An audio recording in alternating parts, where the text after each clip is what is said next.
أشهد أن لا إله إلا الله وحده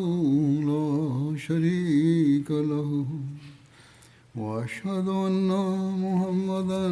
عبده ورسوله أما بعد فأعوذ بالله من الشيطان الرجيم بسم الله الرحمن الرحيم الحمد لله رب العالمين الرحمن الرحيم مالك يوم الدين إياك نعبد وإياك نستعين اهدنا الصراط المستقيم صراط الذين أنعمت عليهم غير المغضوب عليهم ولا الضالين. په تیره خطبه کې د حنین د اموال غنیمت د تقسیم ذکر روانو. په دغه لړ کې نور تفصیل هم شته، لکه څنګه چې مخکې بیان شوي دي چې رسول کریم صلی الله علیه وسلم چې کله د غنیمت اموال تقسیمول او مجاهدینو له دغوی برخې ورکړې، چې کوم خمس و نو هغه کوم زیات ټول هغوی د مؤلفة القلوب لپاره د قریش سردارانو او نور چې کوم د عربو سرداران وایي کې وویشلو، چاله سلو خان ورکو، چاله 50 او دومره په کثرت نورو له چې هغوی مال ورکو.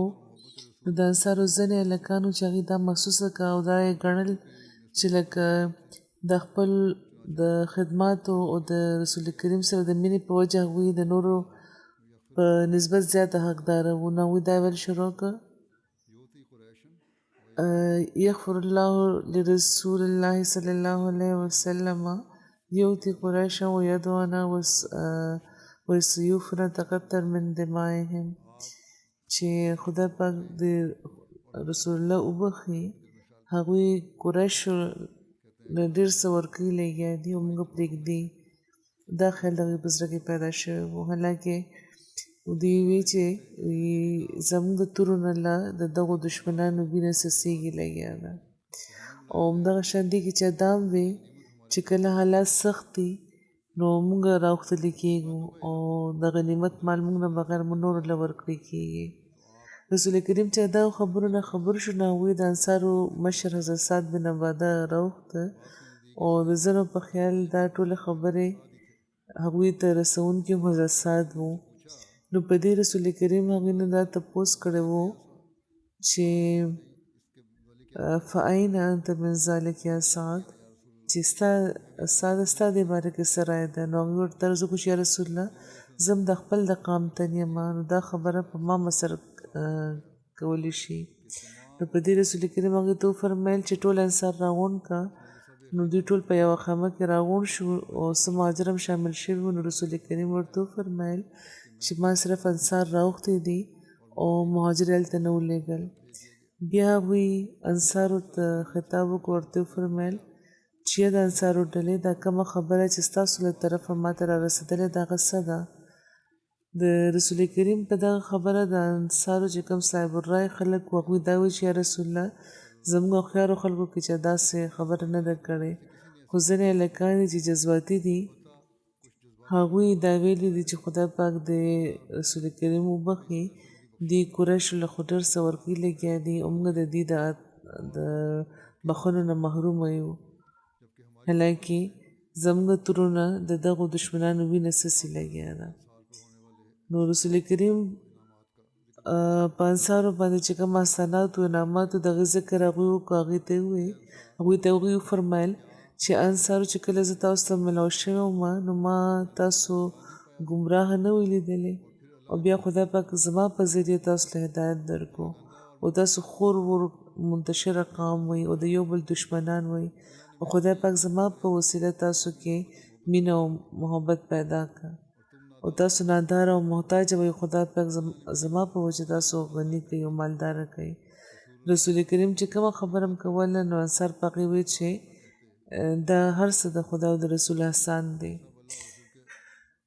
او بیا چې کله رسول کریم د انصارو له طرفه دا جواب ورېدو نو هغوی فرمایل چې تاسو ولې مال جواب نه راکوئ نو هغوی وی چې یا رسول الله موږ څه جواب درکو نو رسول کریم فرمایل چې که تاسو غواړئ نو مال دا جواب راکولی شئ او تاسو به رښتیا وایئ او تاسو د خبرې به تصدیق کیږي تاسو دا ویلی شئ چې یا رسول الله تاسو موږ له په دغه حالت کې راغلی وئ چې ستاسو تکذیب شوی و خو موږ ستاسو تصدیق وکړو او تاسو بې یارو مددګاره وئ او خلکو تاسو نظرانداز کړی وئ خو موږ ستاسو مدد وکړو او دغه خلکو تاسو د خپل ښار نه وباسلی وئ خو موږ تاسو له پناه درکړه او تاسو کثیر العیاله وئ او موږ ستاسو غمخواري وکړه د رسول کریم صلی الله علیه وسلم دغه خبره چې واورېده نو یو انصاري مسونه ټولو سر ټیټ کړی و دا خبره اورېدې او شرمنده و رسول کریم انصار ته دا ووایي چې ما چې هغوی ولې د قریشو سره دا سلوک فرمایلی هغوی فرمایل چې تاسو مخکې اسلام قبول کړی و او اسلام او ایمان ستاسو زړونو کې ښه راسخ شوی و خو قریشو کې اکثر داسې خلک وو چې د مکې د فتح په موقع نوي نوي مسلمانان شوي وو او ګڼ شمېر خو پکې داسې وو چې د اسلام سره لا هېڅ وابستګي د هغې نه وه او د پخوانو مسلمانانو په نسبت دا نوي مسلمانان د صله رحمۍ او د انعامونو زیات مستحقه وو دې لپاره چې اسلام د دې زړونو ته ورکوز شي او ځای بیا مومي او قریش دې لپاره دغه انعام حقداره وو چې په ډېرو جنګونو کې د دوی ډېر څه ضایع شوي وو نو ځکه زما مقصد دا و چې د دې دلجویي دې وکړی شي او دوی دې په پوره طور اسلام او د ایمان په دایره کې راشي بیا رسول کریم صلی الله علیه وسلم وفرمایل چې آیا تاسو دا خبره نه خوښوئ چې خلک خو ګډې بیزې او خان د ځان سره کورونو ته یوسي او تاسو د خدای رسول د ځان سره بوځئ قسم په خدای کم ساده چې تاسو وړئ ځان سره هغه د هغې نه ډېر بهتره دی چې کوم به دغه خلک وړي او بیا رسول کریم فرمایل چې که نور خلک په یوې وادۍ کې روان وي او ګاټۍ کې روان وي انصار په بلې کې نو زه به د انصارو سره تلل خوښوم یعنې زه د انصارو په ډله کې به شاملېږم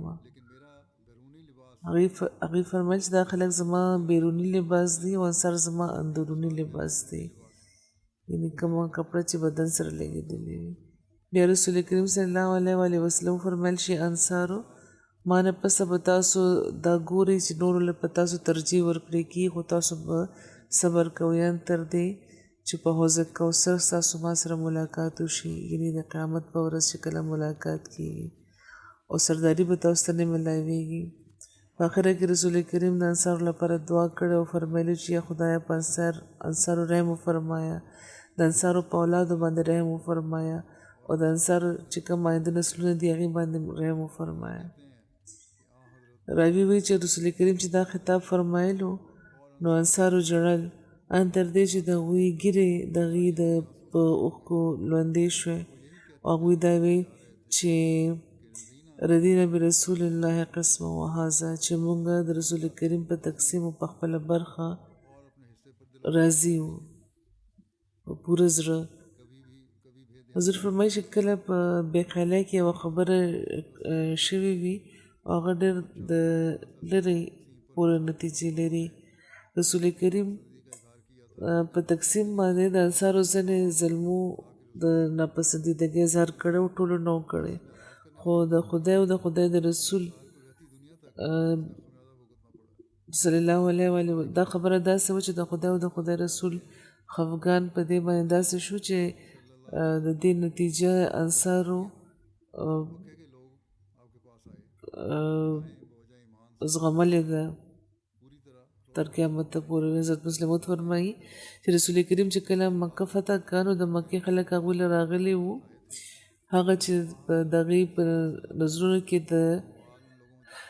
دغې نظرونو په دې وجه چې لا پوره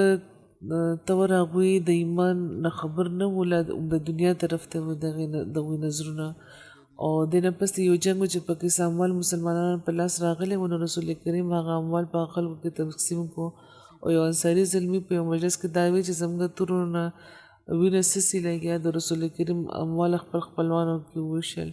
رسول کریم چې کله په دې خبرې نه خبر شو، نو هغوی د انصارو مشران ورته تپوس کړي چې زه دا خبره ما ته را رسېدلې ده. نو انصار په جړا شو، هغوی چې څوک کمک کړلو چې دا خبرې به کړي. نو هغوی فرمیل چې نه یې انصارو تاسو ویلی شئ چې موږ د محمد صلی الله علیه وسلم له ښه وخت ځای ورکړو چې کله چا ورله ځای نه ورکولو. د هغې د ښار خلکو هغه د ښاره ویستی و، او بیا د هغې لپاره عزت او فتحمندي موږ ترلاسه کړه. نو هغې اموال په خپلو خپلوانو کې وویشل. په دې د انصارو د خولو چیغې راووتې، هغوی چې یا رسول الله موږ داسې نه شو ویلی. بیا هغوی فرمایي چې تاسو دا خبره بل شانه ویلی شي، هغه دا چې کم تن چې خدای د ټولې دنیا د هدایت لپاره مبوس کړی و، هغه د مکې و، خو خدای پاک هغه مدینې ته بوتلو. بیا خدای پاک خپل په زور او طاقت مکه هغه لپاره فتح کړه. او هغه د مکې والاو دا خیال چې د دې د تن به دې ته واپس ملاو شي، خو مکې والاو ګډې بیزې ځان سره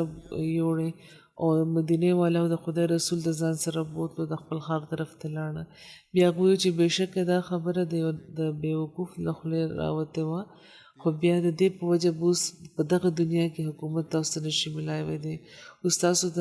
خدمت او بدل به په حوض کوثر تاسو ته میلاویږي. نو خلیفة المسیح ثاني فرمایي چې بیا وګورئ چې تاریخ موږ ته دا وایي چې 14 پېړۍ پې تېرې شوې دي، او 14مه دا پېړۍ ده، اوس خو هغه حضور فرمایي تېره شوې ده. او په دغه موده کې هر کام د اسلام په وجه باچایي ترلاسه کړې ده، خو یو انصاري هم باچا شوی نه دی. نو ځینې اوقات یو تن قول وي، هغه ټول قوم لپاره د نقصان سبب جوړېدی شي. حضرت مسلم رضی الله تعالی عنہ دا واقع په خپل خطبه کې بیان کړه، او دغه بیانولو نه پس هغوی جومات ته نصیحت فرمایلو. هغه نصیحت نه موږ لپاره هم هغه شان اهم دی لکه څنګه چې هغه وخت هغوی فرمایل چې کم خلک چې قرباني دې لپاره کوي چې هغوی ته به سهوده میلاویږي یا دولت به میلاویږي، نو هغه د زما په رابللو، یعنې د وخت د خلیفه په رابللو د قربانۍ لپاره نه راځي، بلکې هم هغه خلک دې راځي قربانۍ لپاره چې د خدای پاک لپاره قرباني کوي. ځکه چې زه خو په خپله کمزوري او بیمار یم، زه یې چا احسان نشم پورته کولی، زه ځان لپاره نه غواړم. څوک چې د خدای لپاره قرباني کوي، نو قرباني دیو کې خدای پاک به ورله بدل هم ورکړي. په خدای توکل لرل پکار دی. که هغه غواړي نو په دغه دنیا کې ورله بدل ورکولی شي، او که غواړي نو آخرت کې ورله ورکړي. بهرحال چې څوک په اخلاص قرباني کوي، هغه د هغه قرباني نه ضایع کېږي. د مؤمن قرباني څوک هم نشي ضایع کولی. نو قرباني کوونکي هم هغه خلک دي چې د نظر مخې ته خدای وي، دا نه چې دنیا وي. نو همیشه قرباني د خدای پاک د رضا، د قربانۍ په وخت د خدای پاک رضا د نظر وړاندې ساتل پکار دي. مله داسې خلک بیا د خدای پاک اصل انعامونه ترلاسه کوونکي به وي. د یو عمر ته چې ورسي د جومات خلک، نو هغوی کې هم دا خیال پیدا شي چې زموږ دومره تجربه، زموږ دومره کار کړی دی، نو دوی اوس پوره موږ ته بدل میلاوېدل پکار دی یا نه میلاوېږي. نو هغوی د سوچو کې چې آیا صرف د دنیا بدل د هغوی پکار دی یا د خدای پاک د انعامونو وارثان جوړېدل غواړي. د نن د انصار الله اجتماع کېږي لګیا ده په دغه حواله، چونکې په دغه عمر کې دا خیال پیدا کېږي چې کله تجربه ترلاسه شي. او انصارو ته به هم دا وایم چې کله چا په زړه کې خپلې د تجربې او د خدمت په وجه څه خیال پیدا کېږي، نو دا خیال د ځان نه لرې کړي او د خدای پاک د رضا د ترلاسه کولو کوشش دې کوي. او بیا په هغه موقع د عربو د کلیوالو د بې صبرۍ ذکر میلاویږي. د مال غنیمت د تقسیم په وخت کلیواله عربیان وو، هغوی د رسول کریم ننګیر چاپېره راغونډ شو، د مال مطالبه کول شروع کړه. د دوی د هجوم په وجه د رسول کریم یو څادر و چې هغه رسول کریم څادر هم په یو خردار بوټي کې ونښتو او چې د کې لګېدل شروع شو نو رسول کریم فرمایل چې زما څادر خو ماله واپس کړئ او بیا د هغه خرداره بوټو طرف ته هغوی اشاره وکړو دا یې فرمایل چې که د دغه خاورونو برابر هم یعنې دغه کانټو برابر هم که ما سره روښان وي نو به ما تاسو کې تقسیم کړی وی او تاسو به دا نه کتئ چې زه بخیل یم یا دروغ وایم او بزدله یم رسول کریم د هغه کلیوالو په هغه بدتهذیبۍ باندې هغوی نه څه د خفګان اظهار ونه کړو بلکې سره د په مخ باندې مسکا و د هغوی او په احسن رنګ کې د هغوی تربیت فرمایلی و هغوی له مال هم بیا ورکړو حضرت مسلمو د دې ذکر کې فرمایي چې دغه جنګونو نه فارغېدو نه پس هغه اموال چې د مغلوب دشمنانو جرمانو په جنګ په میدان کې چې کوم هغوی څیزونه پرېښي وو هغې نه راغونډ شوي وو نو د دستور مطابق رسول کریم هغه په د اسلامي لښکر کې تقسیم که خو په دغه موقع هغوی په ځای دغه اموال مسلمانانو کې تقسیمولو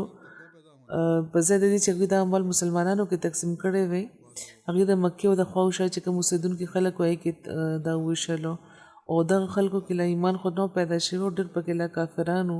او چې کوم مسلمانانو هغوی لا نوي مسلمانان شوي دا دې لپاره بیخي نوي څیز و چې یو کام خپل مال نورو کې ویشي د دغه مال تقسیم کې په ځای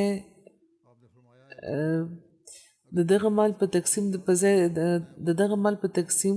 د دې په زړه کې د نیکۍ او د تقوا په ځای حرص نور هم زیات شو ځینو خلکو کې هغوی رسول کریم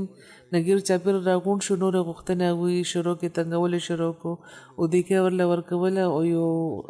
ونې پورې بوتلو یو تن د هغوی څادر چې د هغې په اوږه پروت و هغه راکاږل شروع کړو داسې راکاږلو چې د هغوی ساه پې بندېده رسول کریم ورته وفرمیل چې یا خلکه که ما سره نور هم څه وي نو ما به تاسو له ورکړی و تاسو به زه بخیل یا بزدل نه بیا نه مومئ ما چېرې او بیا وی خپل یو خیله لاړه او د هغې یو ویښته یې رامات کړو هغې داسې بره کړو ورته یې وفرمیل چې یا خلکه چې زما ستاسو په اموالو کې دغه ویښته برابره زه څه جت نه لرم سوای د هغه پنځمه برخه چې د عربو د قانون مطابق د حکومت برخه ده هغه پنځمه برخه هم زه په خپل ذات نه خرج کوم بلکې په ستاسو په کارونو به هغه خرج کېږي نو یاد لرئ چې خیانت کوونکی انسان د قیامت په ورځ د خدای پاک مخې ته د دغه خیانت په وجه به ذلیل وي خلک وایي چې محمد رسول الله صلی الله علیه وسلم د باچای خواهشمند و آیا د باچایانو د دولت سره داسې تعلق وي آیا چا کې دومره طاقت وي چې باچا دغه شان دیکه کي او طرف ته بوځي او دغه په مرۍ کې داسې چې کوم څادر پروت وي هغه داسې راکاږي د خدای پاک د رسول نه علاوه دا نمونه بل څوک ښودلی شي خو باوجود دغه شان ټول اموال په غریبانو کې تقسیمولو بیا هم داسې سنګدله خلک موجود چې د رسول کریم تقسیم یې د انصاف تقسیم نه ګڼلو د رسول کریم د غنیمت د اموالو تقسیم متعلق عمومي طریقې کار خو به دا و چې د غنیمت مال نه به هغوی خمس یعنې پنځمه برخه بیا لکه چې هغوی به بیا په خپل ثوابدید باندې تقسیموله یا خرج کوله به باقي ټول مال به هغوی د شاملونو ترمنځ وویشلو په دې کې به پیاده او چې کوم سواره وو دغه یو بېلې بېلې برخې وې خو د حیوانات چې کوم اموال غنیمتو د دې تقسیم باره کې د انصارو له طرفه چې دا سوال یا اعتراض شوی دی چې رسول کریم له سره نه کو نور له ورکړه نو سوال دا پیدا کېږي چې د جنګ کې چې کوم شاملونو هغې له برخه ورکړې وه که نه نو حضور فرمایي زموږ چې کوم تحقیقي ټیم دی د هغې په خیال هغوی دا وایي چې موږ د سیرت چې کوم ابتدایي کتابونه دي او معتبر کتابونه هغه موږ کتلي دي خو په یو کې هم په وضاحت د دغه خبرې جواب نشته خو البته د تاریخ او د سیرت په کتابونو په مطالعه موږ ته دا معلومیږي چې رسول کریم ټول شاملونو نه د هغوی چې کومه رسدي برخه هغه ورکړې وه یعنې هر چا له څلورو خان یا څلوېښت چیلۍ ورکړې وې او چې کوم سواره وو هغوی له هم د هغوی برخه ورکړې شوې وه دې باندې دا اشاره ملاویږي چې کوم خمس و هغې نه رسول کریم د تالیف قلوب لپاره خلکو له اموال ورکړي وو خو دا هم امکان دی چې رسول کریم هغو اموال او غنیمت هم څه نه څه چاله ورکړي وي، یعنې د عام دستور مطابق دا اموال د جنگ په شاملینو کې نه کېدای شي چې تقسیم شوي، او ټول اموال د نورو خلکو چې کم تالیف قلب و د هغې په تالیف قلب په طور تقسیم کړی شوي وو. او د دې تایید د تاریخ او د سیرت متفرق کتابونو نم کېږي. د حضرت مسلمو د یو اقتباس نه دا تاثر ملاویږي، لکه څنګه چې اوس بیان شو. هغوی فرمایي چې دغه جنګونو نه فارغېدو نه پس د هغه اموال چې د مغلوبو دشمنانو نه جرمانو او د جنګ کې پرېښودلی شوي څیزونو نه جمع شوي وو، لکه څنګه چې وویل شو چې د دستور مطابق رسول کریم هغه به اسلامي لښکر کې تقسیمول، خو په دغه موقع هغوی دغه اموال مسلمانانو کې تقسیمولو په ځای د مکې او خوشا چې کم خلک وو هغې کې ویشلي وو. په حدیثونو کې روایتونه ملاویږي چې د غنیمت د مال تقسیم دوران یو کلیوال رسول کریم په خدمت کې حاضر شو، هغه وی چې یا محمد صلی الله علیه وسلم ما سره چې کوم لوس کړو هغه پوره کړئ. رسول کریم ورته وفرمایل چې خوشحاله شه. نو هغه وی چې تاسو ډېر ځل دا وی چې خوشحاله شه خو صبرانه که بس صرف وایي تاسو داسې. رسول کریم دا رد عمل دغه خوښ نه شو. رسول کریم د هغې طرف نه خپل مخ لرې کو او هلته ابو موسی شریف حضرت بلال ولاړو، نو هغوی ته خپل مخ که ورته وفرمیل چې ده خو دا خوشخبري قبلولو نه انکار وکړه، اوس ته قبول کړه، تاسو یې قبوله کړئ. هغوی دواړو چې دا واورېده نو فوراً هغوی وویل چې یا رسول الله موږ قبوله کړه. نو رسول کریم د اوبو هغه جام راوغوښتو او په هغې کې خپل مخ او لاس ووینځل او بیا هغې هغه چې کومې بچ پاتې اوبه وې هغه حضرت ابو موسی او حضرت بلال ورکړه، ورته فرمایل چې دا وڅښئ او خپل په مخ او په سینه هم دا واچوئ او خوشحاله شئ. نو هغوی هغه جام واخیست، هماغه شان یې بیا وکړه. دلته د ازواج مطهراتو د اخلاصو د رسول کریم د برکتي هستۍ نه د برکت د ترلاسه کولو د تشریح او عجیبه او قابل رشک ننداره ښکاري. دا لیکلي چې ټوله واقع چې کوم د حضرت ام المؤمنین حضرت ام سلمه خیمې ته جوخته شوې وه او هغوی د پردې د شاته نه دا هغوی ته وویل چې د خپلې مور لپاره یعنې کوم صحابه وو دوه بلال او حضرت ابو موسی هغوی ته یې وویل چې د خپل مور لپاره ډېره څه اوبه بچ کړئ، یعنې حضرت ام سلمه لپاره. نو بیا هغې لپاره څه اوبه په جام کې پرېښوده. په روایت کې دي چې یو تن رسول کریم په خدمت کې حاضر شو، هغه ډېرې زیاتې چیلې ولیدې د دوو غرونو ترمنځ یوه وادي وه هلته. نو هغه رسول کریم ته وویل چې دا ماله راکړئ. نو رسول کریم بغیر د څه توقف نه هغه له ورکړې. نو هغه چیلې خپل کام له یوړې او دا وی چې خلکو په محمد صلی الله علیه وسلم ایمان راوړئ. هغه خو دومره څه بخي چې لکه هغه ته د فقر د فاقې څه ویرې نه وي. سیرت نګارانو لیکلي چې دغه واقع هم د دغه موقع ده، د حدیث روایت دی. بهرحال حضور فرمایي چې نور هم واقعات شته انشاءالله آینده به بیانېږي. حضور فرمایي چې دغه وخت د ځینو مرحومینو ذکر کول غواړم، جنازې به هم بیا کوو د جمعې لمونځ نه پس ته. لومبی ذکر دی د مکرم فهیم الدین ناصر صاحب چې د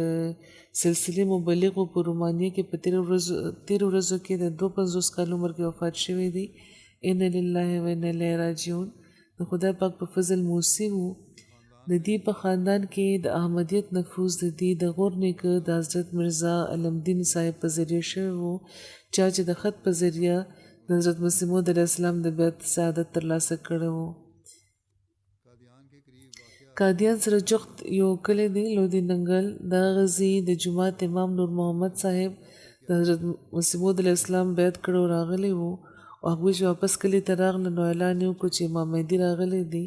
او رښتونې دي هغې ومنئ. نو د هغې نه پس د خط په ذریعه چې چا بیعت کړی و نو هغې کې مرزا علمدین هم شامل وو. فهیم الدین ناصر صاحب په جون کال 1996 کې جامعه پاس کړې وه او بیا په مختلفو ځایونو کې په پاکستان کې د دوی تقرر شوی وو او بیا هغوی تفسیر قرآن کې تخصص هم کړی وو. په کال 2006 کې دوی رومانیې ته لېږلي شوي وو، تر وفاته پورې دوی هملته د خدمت توفیق ترلاسه کولو. د دې اهلیه نصیره فهیم صاحب لیکي چې یو مثالي خاوند و، زما جذبات او احساسات به دوی زما د وینا نه بغیر به ورباندې پوه شو او ډېر خیال ساتونکي دوی پلار و او ژوند چې کوم د دوی نمایان اړخونو پای کې خدای پاک سره مضبوط تعلق، توکل، عبادت، دعا، صبر، حوصله، حکمت، برداشت، د دین د خدمت شوق او جذبه او د خپلو د فرایضو د پوره کولو احساس او په ټاکلی شوي وخت باندې هر کار مکملول دا شامل دي. خلافت سره ژوره مینه او د ژورې مینې د اخلاص تعلق و. هر ذاتي او جماعتي کار نه مخکې به د وخت خلیفه په خدمت کې خط لیکل او راهنمایي به ترې اخیسته او د جومات خلکو د خپلو ماشومانو لپاره همیشه په خپله عملي نمونه هغوی تربیت کړی دی. د پوهولو انداز د دوی ډېر ښه و. په وخت د لمونځونو ادایګي او تهجد او نفلونه کول د دوی معمول و. د بیمارۍ په شدت کې هم د لمونځونو ادایګۍ طرف ته د دوی پام به و او په آخره کې چې کله بیماري د دوی سخته شوه، کینسر د دوی، نو خبرې کول هم ورته ګران نو په اشاره وې چې کاپۍ راله راوړئ او لیکلي وو بیا پکې چې عبادت او د خدای پاک مخې ته دعا او په هره ګرانه کې او په پریشانۍ کې دغه په در ټیټېدل نصیحت فرمایلو خپل ماشومان تحلیه دي چې څه وشي د خدای پاک در پرېږدي او همیشه به د خدای نه غواړي د خدای پاک سره ژوندی تعلق پیدا کړي، هغه سره ملګرتیا وکړي او که څه ګران در پیښه شوه به چېرې تاسو یوازې نه پرېږدي. تبلیغ او د جومات د تعارف کولو موقع به د لاس نه چېرته نه پرېښوده. د جومات لټریچر به او فلایرز به ځان سره ساتل. د هسپتال ډاکټرانو له به چې تللو هغوی ته به هم تبلیغ کولو، په دې به یې شکر کولو چې د ډاکټرانو ته به هم تبلیغ وکړو. په مخ باندې به هر وخت مسکا وړ، د مزاج نه ډېر ښه و. د هغې د طبیعت په وجه هر څوک د هر چا به دوی ډېر خوښېده او د دوی د وفات چې واورېده نو مشناو سره چې کوم جوخت د دوی ګاونډیانو د رومانیې هغوی په ژړا د خپلو جذباتو اظهار کړی او ډېر د صدمې هغوی اظهار کولو. د بیمارۍ دوران هم د خپل فرایض چې کوم وو هغه دوی ترسره کول تر دې چې وفات نه 2 ورځې مخکې په ډېر کمزوري صحت د دوی په ساه اخیستو کې ورته ګرانه وه، خوراک څښاک ورته ګران و. نو د جوماتي خطونو لیکلې او ضروري ایمیل جواب یې لیکلو او یو د ضروري ایمیل جواب هم دوی فوري ورکړی و. او د دوی خواهش دا و چې په رومانیې کې د جومات مضبوط شو ملکي حالات به دوی نظر وړاندې ساتل او د مناسب حکمت عملۍ سره به دې لپاره دوی کوشش هم کولو. ماشومانو ته به وي چې ستاسو کردار او طرزعمل داسې پکار دی چې تبلیغ ذریعه شي. د رومانیې په ژبه کې د قرآن ترجمه دوی کول غوښته، یو نیمې پارې ترجمه دوی مکمله کړې وه، خو د نورو کارونو په وجه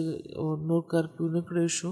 همدغه شان د حضرت مسیح موعود علیه السلام د کتابونو ترجمه هم دوی کوله. مختلفو شعبو سره تعلق لرونکي مقامي د رومانیې خلکو سره چې کله به د دوی ملاقات کېده نو دوی به هم دا ویله، د رومانیې خلکو به هم دا وی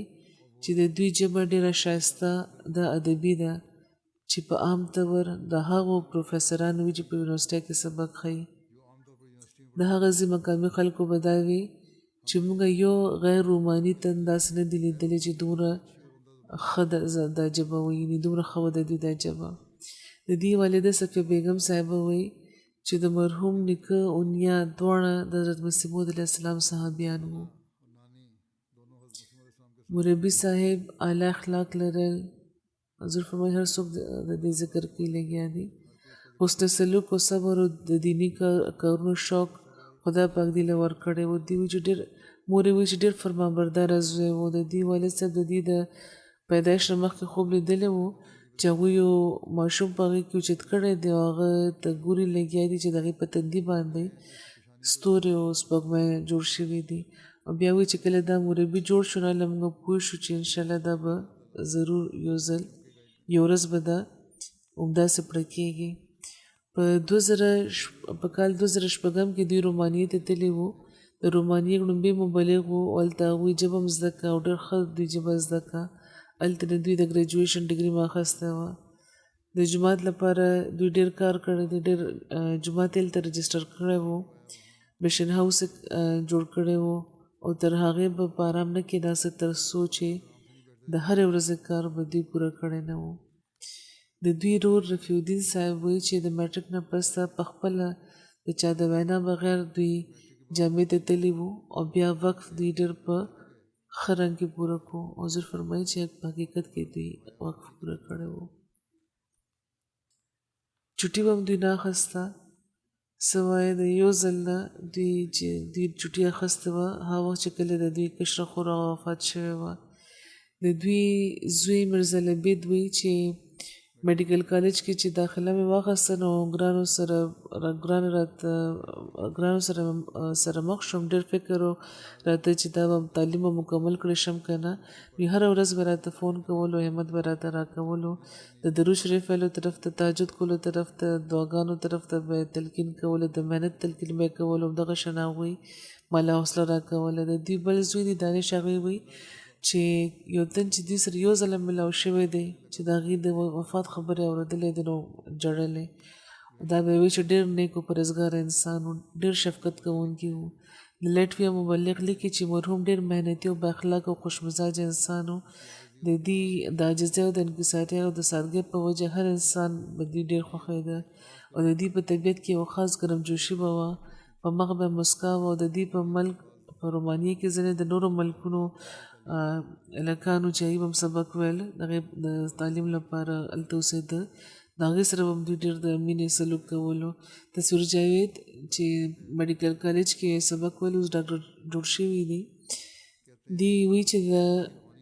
طلباو د روحاني تربیت لپاره په ټرین باندې یا په بس باندې به د ډېرو ګنټو سفر دوی کول او راتله به. او په یونیورسټي او کالجونو کې چې چېرته به الکانو سبق ویل احمدیانو نو د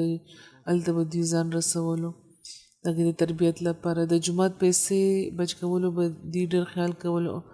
تر دې چې د ګټو د مختلفو څیزونو نه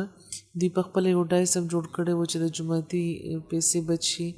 او سختې بیمارۍ کې هم تر آخري لمحاتو پورې دوی ډېر د مشکل نه باوجود د لمونځونو اهتمام به کولو. ډېر ساده او عاجز انسان و. ماشومانو ته به هغوی د شرافت او د عاجزۍ د زده کړې د عاجزۍ د ښودلو کوشش کړی دی.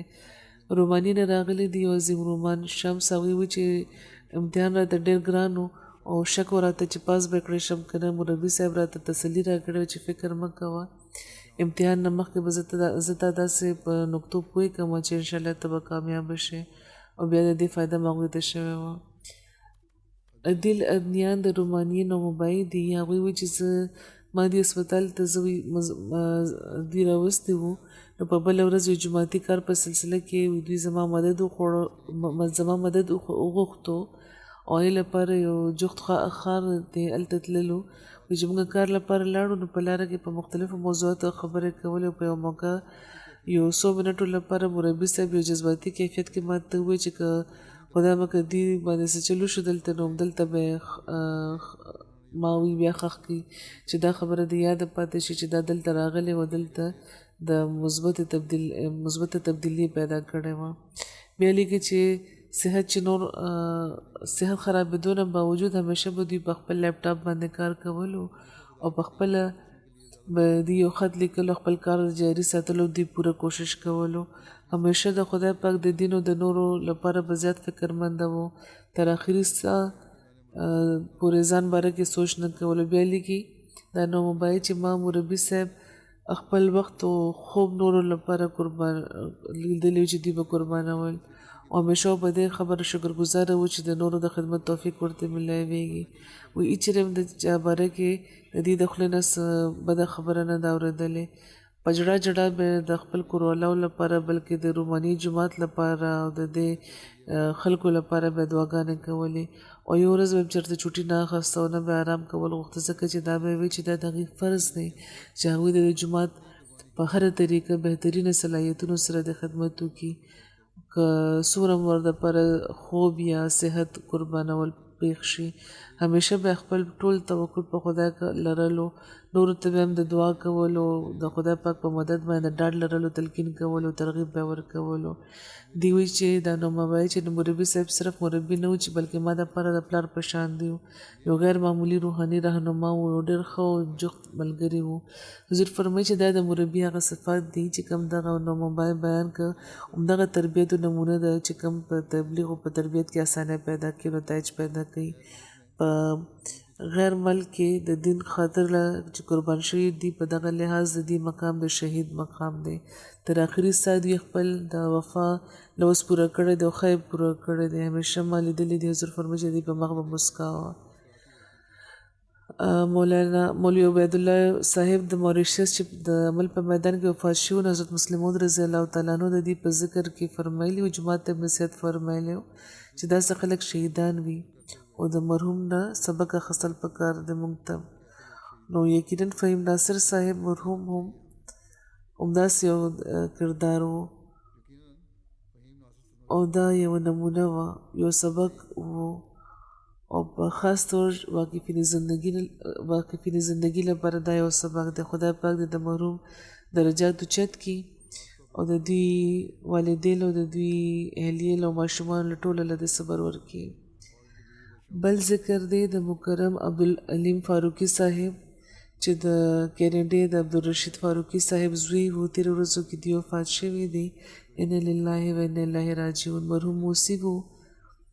وفات هم داسې شوی دی چې 3 وسلوالو چې د دې کور کې راننوته، دوی په خپله کمره کې ویده وو، د دې اهلیه او 3 ماشومان لاندې وو، زوی هم په خپله کمره کې وو. ډاکوانو د ټول فونونه واخیسته د هغې. مرحوم چې شور واورېده نو راویښ شو او یو ډاکو د هغې په کمرې کې ورننوتو. نو مرحوم غوښته چې هغه دې وویري، نو هغه وخت هغه د دې د پوزې او د په ولي یو ګزار وکړو او د یوې ډنډې هلته نه وتښتېدو. هغه وخت مرحوم د خپل د زوی د کمرې طرف ته تلل غوښته، نو یو بل ډاکو چې پوڼو سره جوخت ولاړ و، هغه په دې باندې 2 ډزې وکړي او یوه ګولۍ د دې د زړه د جوخت ولګېده او د جسم نه بهر بل طرف ته ووته او په موقع دوی وفات شو. انا لله و انا الیه راجعون. دی د حضرت مسیح موعود علیه السلام د صحابه او د حضرت مولوي قدرت الله صاحب سنوري او د حضرت مولوي محمد حسین صاحب کړوسی وو. د جماعت فعال ممبر وو، 5 وخته لمونځ او د تهجد کې باقاعده وو، پرجوشه داعی الله وو. په خپل حلقه کې د لوکل سیکرټري تبلیغ په طور د خدمت دوی ته موقع ملاوه شوې وه. د حلقې د صدر په طور دوی خدمت ترسره کول دغه وخت. او په غمزپلو کې د دې د اهلیې نه علاوه یو زوی او 3 لوڼه شامل دي. ذکریا خان صاحب مشنري انچارج دي د دې خپلوان و. هغوی لیکي چې ډېر د طبیعت د نیک و نافع الناس وجود و. د دې اهلیې و چې د تهجد په مونځ کې دوی باقاعده وو او 5 وخته مونځ به دوی ډېر ښایسته کول. پرجوشه داعی الله وو. د خپلو د مصروفیاتو نه باوجود شپه ورځ د جومات کارونو کې به مصروفه وو. مالی قربانۍ کې به ډېره برخه اخیسته. خلافت سره ډېر د جوړ تعلق د وفا تعلق و. د جوړې د دې اهلیې لیکي چې مریم صاحبه چې ډېر ښه خاوند و، ما دې نه ډېر څه زده کړي دي په ژوند کې. د تبلیغ کولو دوی ته ډېر شوق و او حیرانوونکې جذبه و د دوی د تبلیغ. همیشه به نوې نوې منصوبې د تبلیغ دوی سوچ کولې او عملي جامه ورته ورکولو د کوشش به دوی کولو. خلافت سره تعلق هم دوی لیکلی دی. ګاونډیانو سره، د مالي خلکو سره د دوی ډېر حسن سلوک و. د ټولو دوی ډېر خوښ و، خوش مزاجه و، شفیق و. په کور کې به همیشه دوی سره د جمع مونځ کولو او ماشومانو ته به هم د دې تلقین کولو. د دې لور ګرانه عظما وایي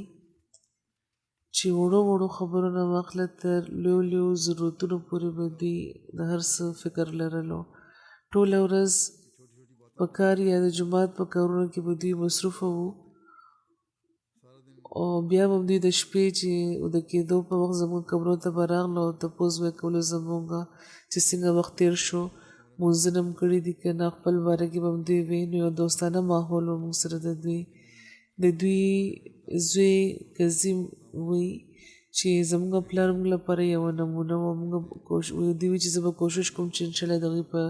قدم روان شم د تبلیغ لپاره موږ به هر هفته د اتوار په ورځ تلو او چېرته به چې موقع میلاوه شوه د تبلیغي سټالونه به موږ لګول ما باندې قرآن هم دوی حفظ کړی و او شجر فاروقي صاحب چې دلته اوسېږي د هغوی دا وراره و دوی هم دا لیکلي دي دا ټوله خوبۍ د دې بیان کړي چې ډېر د صفا زړه نیک سیرته د اعلی اخلاقو مالک انسان و او د عمرې توفیق هم دوی ته میلاو شوی و نو هلته هم خلک وایي چې موږ په عبادت کې د دوی دومره شغف او دومره توجه لیدلې وه چې د ستاینې وړ ده د لوڼو د تربیت به دوی فکر لرلو د 15 کالو لور وه نو حضور فرمایي ما نه تپوس کړی و چې د 15 کالو لور وه نو ما نه تپوس کړی چې د دې لفونه خصل پکار دی که نه او چې زه بیا چې زما هدایت ورته میلاو شو د هغې مطابق عمل کړی و هر څیز ته به په باریکۍ سره کته د لازمي چندونو علاوه نورو مالي تحریکاتو کې هم دوی ډېر په پراخ حوصلې خدمت کولو پاکستان کې هم د غریبانو خدمت لپاره به دوی پیسې لېږلې د دې مور بیانوي چې زما د زوی د جومات فدایي او خلافت سره بې کچه مینه لرونکي وو هر څیز کې به رښتیا او اهمیت ورکولو هر کشر مشر سره به د مینې سلوک کولو د تبلیغ به ډېر شوق لرلو هر اتوار له به تبلیغ لتلو تهجد ګزاره و د نورو مدد کوونکي وو او وایي چې سره د جمعې ورته مونځ دومره شوق لرلو چې ځینې وخت به ما ته فون وکړو او راته به وایي چې که تاسو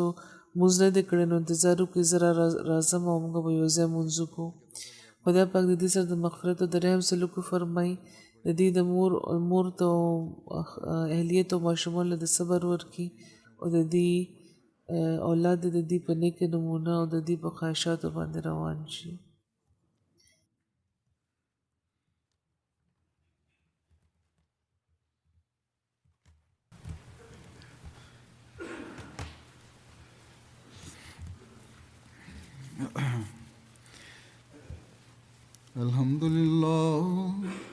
الحمد لله نحمده ونستعينه ونستغفره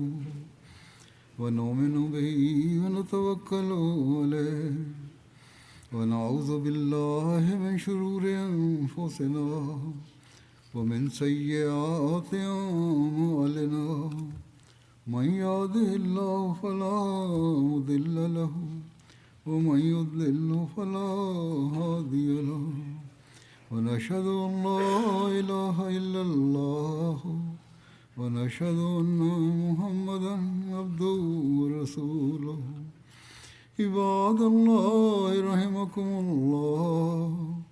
إن الله يأمر بالعدل والإحسان وإيتاء ذي القربى وينهى عن الفحشاء والمنكر والبغي يعظكم لعلكم تذكرون اذكروا الله يذكركم وادعوه يستجب لكم ولذكر الله أكبر